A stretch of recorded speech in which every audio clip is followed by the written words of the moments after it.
अस्सलामुअलैकुम। शुरू अल्लाह के नाम से जो बड़ा मेहरबान और नहायत रहम करने वाला है। रमज़ान की आमद होने वाली है और मज़ेदार सी हम सहरी करते हैं, मज़ेदार सी इफ्तारी करते हैं। तो अगर सहरी में घर में बन जाए हलवा पूरी तो मज़ा ही आ जाए। तो जनाब पहले हम बनाएंगे हलवा। इसके लिए मैंने यहाँ पे लिया है घी। उसके अंदर हम सूजी डालेंगे और सूजी को इतना भूनेंगे नहीं सॉरी, पहले इलायची डालेंगे, कड़कड़ाने के बाद हम उसको सूजी भी डालेंगे। सूजी को इतना भूनना है कि उसमें खुशबू प्यारी प्यारी आने लगे।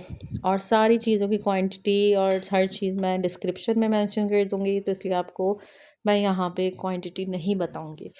ख़ैर, अब यहाँ पे मैंने इसको सूजी को अच्छी तरह भून लेना है कि इसका कलर चेंज हो जाए और प्यारी-प्यारी खुशबू आने लगे। आपको अगर थोड़ा ज़्यादा तर-तर खाना है, तो आप इसमें घी अपनी मर्ज़ी से भी शामिल कर सकते हैं, जितनी क्वांटिटी मेंशन होगी। उसके अलावा हमने इसको चलाते रहना है कि ये सूजी लगे ना, क्योंकि मैं चूल्हा थोड़ा-सा तेज़ करके इसको मुसलसल चलाती रही चमचा, ताकि सूजी को जलने से बचाया जाए। अच्छा, इसके बाद हमने शामिल करनी होगी चीनी। आप चाहें तो इसमें ग्रैन्युलेटेड शुगर ऐड कर लें या चाहें तो नॉर्मल शुगर ऐड कर लें, चॉइस इज़ योर्स। यहाँ पे मैंने थोड़ा-सा पानी पहले ऐड कर लिया था ताकि सूजी लगे ना। उसके बाद आपने इसमें डालना है ज़र्दे का रंग और सारे इंग्रेडिएंट्स डाल के आपने सूजी को पकने के लिए थोड़ी देर के लिए छोड़ देना है। और यहाँ पे जब हलवा तैयार हो जाएगा तो आपने इसकी कंसिस्टेंसी देखनी है। इसमें पानी इतना ऐड करना है कि हलवा बिल्कुल जी, बिल्कुल ही रफ़ ना हो, यानी कि बिल्कुल चिपका-चिपका ना हो, थोड़ा-सा गीला होना चाहिए हलवा। अच्छा, हलवे में एक इंग्रेडिएंट और डलता है जो मैंने यहाँ तो ऐड नहीं किया है, क्योंकि ये जो हलवाई बनाते हैं वो इसी तरह का बनाते हैं। लेकिन अगर आपने खाली हलवा घर में बनाना है कि आपका मीठा खाने को दिल कर रहा है, तो आपने उसमें थोड़ा-सा milk powder, dry milk powder, Nido हो गया या इस तरह का जो होता है, वो आपने 2 चमचे भर के ऐड करना है। उससे बहुत ज़बरदस्त सा टेस्ट आ जाता है हलवे में। उसके बाद हम लेंगे एक पैन में ऑयल गरम करेंगे और ऑयल में हम डालेंगे सारे साबुत मसाले, क्योंकि हम बनाने वाले हैं चना तरकारी। चने की तरकारी बनाने के लिए पैन में ऑयल डालने के बाद आपने थोड़ा-सा लहसुन अदरक का पेस्ट डालना है। उसके बाद आपने इसको रोस्ट करना है कि इसको जो है खुशबू आने लगी। उसके बाद आपने ड्राई इंग्रेडिएंट्स ऐड करने हैं। इसमें आपने सौंफ को पीस के, यानी कि हावन दस्ते में आप कूट लें, थोड़ा दरदरी रहे, वो आपने इसमें ऐड करनी है। ज़ीरा ऐड करना है, अजवाइन, कलौंजी और जनाब वही सारे इंग्रेडिएंट्स जो कि मैं डिस्क्रिप्शन में ऐड कर दूँगी, वो आपने डालने होंगे। हल्दी वगैरह ये सब चीज़ें डाल के आपने पहले इसको अच्छी तरीके से भून लेना है। इसके अलावा आपने आलू बॉयल कर लेना है। आलू मेरे पास बड़ा था तो मैंने इसलिए एक ही मैंने बॉयल किया था। आप चाहें तो 2 आलू बॉयल कर लें। अगर आलू किसी को बहुत पसंद हो आप इसमें डाल सकते हैं, लेकिन ये हमने बेसिकली चने की तरकारी बनाने हैं, तो इसमें चने ज़्यादा होंगे और आलू को जस्ट हम कंसिस्टेंसी को मैनेज करने के लिए यूज़ करेंगे और थोड़ा टेस्ट देने के लिए। आलू की तरकारी में बेसिकली सारे आलू ज़्यादा डले जाते हैं। तो यहाँ मैंने थोड़े से आलू मैश डाले हैं और थोड़े से चनों को मैश कर लिया था, वो डाले हैं ताकि इसकी थिकनेस इससे पूरी हो जाए। इसमें हमने कोई कॉर्नफ्लोर वगैरह ऐड नहीं करना है, इससे इसकी थिकनेस बहुत ज़बरदस्त हो जाएगी। इसको मैंने मसालों के साथ अच्छी तरह इसको भून लिया है। इसके बाद मैंने इसमें थोड़ा-सा सॉल्ट और ऐड किया था। चनों में ऑलरेडी मैं जब बॉयल किए थे तो सॉल्ट ऐड कर दिया था। आपने इनको अच्छी तरीके से भून के मसाला इनमें जब ये अब्ज़ॉर्ब हो जाए, इसके बाद आपने इसमें चने डालने हैं और बाकी के जो आलू थे उसके मैंने छोटे-छोटे पीस कर लिए, वो आपने ऐड कर देना है। अब आपने ग्रेजुअली इनको अच्छी तरीके से मिक्स करना है और पानी ऐड करके इसको भाप में दम लगा देना है।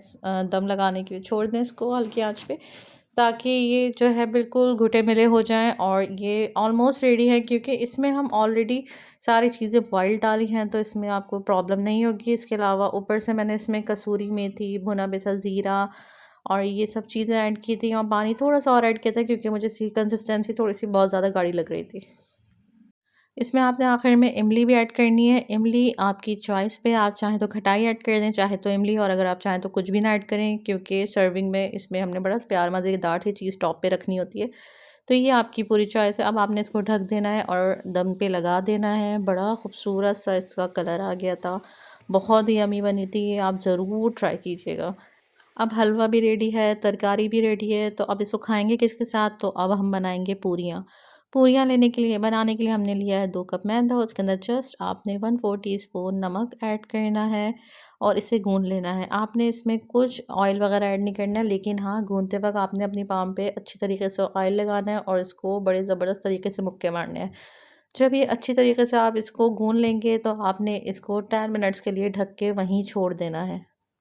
10 मिनट बाद इसका जो है कंसिस्टेंसी बहुत ज़बरदस्त हो जाएगी। उसके बाद आपने इसको बाउल में से निकालना है, अपनी पाम पे अच्छी तरीके से फिर से ऑयल लगाना है और इसको अच्छे तरीके से अपने काउंटर पे रख के या किसी बर्तन वगैरह में रख के अच्छी तरीके से इसको स्ट्रेच करना है, ताकि ये आराम से इसकी डो बन सके और बहुत ही ज़बरदस्त इसकी डो बनेगी अगर आप इस तरीके से स्ट्रेच करेंगे। यहाँ पे मैं खूब इसको जो है मुक्के मार रही हूँ और कोशिश कर रही हूँ कि इसकी जो है कंसिस्टेंसी बिल्कुल स्मूथ हो जाए और ये इतना चिकना हो जाए कि इससे मुझे खुश्की वगैरह लगाने की ज़रूरत ना पड़े। पूरी बनाने के लिए जितनी ज़्यादा खुश्की यूज़ की जाएगी उतना ज़्यादा कड़क पूरी बनेगी और वो नरम नहीं बनेगी। इसलिए आपको पाम पे अपनी ऑयल लगा के पूरी बनानी होगी और पूरी आपने बेलन के बजाय हाथ से स्ट्रेच करके और पाम पे अपने जो स्ट्रेच करके आपने पूरी बनानी है। ये मैं आपको तरीका बता रही हूँ। पहले आपने इसकी छोटी-छोटी बॉल्स बना लेनी है, जितनी आपने साइज़ लेने हैं पूरियों के। उसके बाद आपने इसको फिर से 10 मिनट्स के लिए ढक के छोड़ देना है और आपने अपनी पाम को ग्रीस रखना है। 2 कप मैदे से यहाँ पे मेरे पास जो है 8 पूरियाँ तकरीबन बनी थी और उसके बाद मैंने इसके ऊपर हल्का-सा ऑयल लगा के डो पे, ताकि ये कड़क ना हो, इसको मैंने थोड़ी देर के लिए छोड़ दिया था। अब मैंने बेलन पे थोड़ा-सा ऑयल लगाया था। मैं आपको बता चुकी हूँ, मैं इसमें खुश्की आपने यूज़ नहीं करनी। आपको अपने काउंटर को ऑयल लगा के और बेलन पे ऑयल लगा के इसको इस तरीके से पूरियाँ बनानी है और आपको ऑयल की मदद से ही स्ट्रेच करनी है, अपनी पाम पे रख के इसको। पूरियों के पूरे सर्कल्स बिल्कुल पतले होने चाहिए, मोटे नहीं होने चाहिए, ताकि तलने के बाद ये बराबर से तल सकें, कहीं से मोटी और पतली ना हो। यहाँ मैंने गरम ऑयल में पूरी डाल दी है। ये मैंने पहली पूरी बनाई थी, मैंने आगे दोबारा से इसको किस तरीके से बनाना है वो मैंने बताया हुआ है, आप ज़रूर देख लीजिएगा। और अगर आपको नहीं समझ आती तो मैं एक बार और अलग से एक वीडियो बनाऊँगी, जिसको मैं पूरियाँ बनाना आपको दोबारा से बताऊँगी। इसके अलावा पूरियाँ नरम करने की एक ट्रिक होती है, वो मुझे मेरी मम्मा ने बताई थी, तो मैं वो आपको ज़रूर बताती हूँ।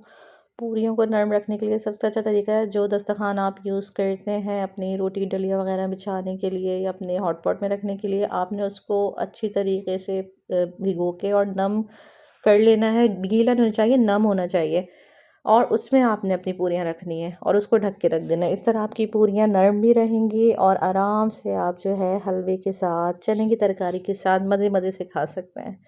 ये ट्रिक यूज़ कीजिएगा, मुझे बताइएगा। गीला कपड़ा नहीं लेना है, नम कपड़ा, बिल्कुल, बिल्कुल जो सूखा और गीला इस तरह का हो। चलिए मिलेंगे नेक्स्ट रेसिपी के साथ और पूरियाँ मैं दोबारा बताऊँगी आपको अगली रेसिपी में। जब तक के लिए अल्लाह हाफ़िज़।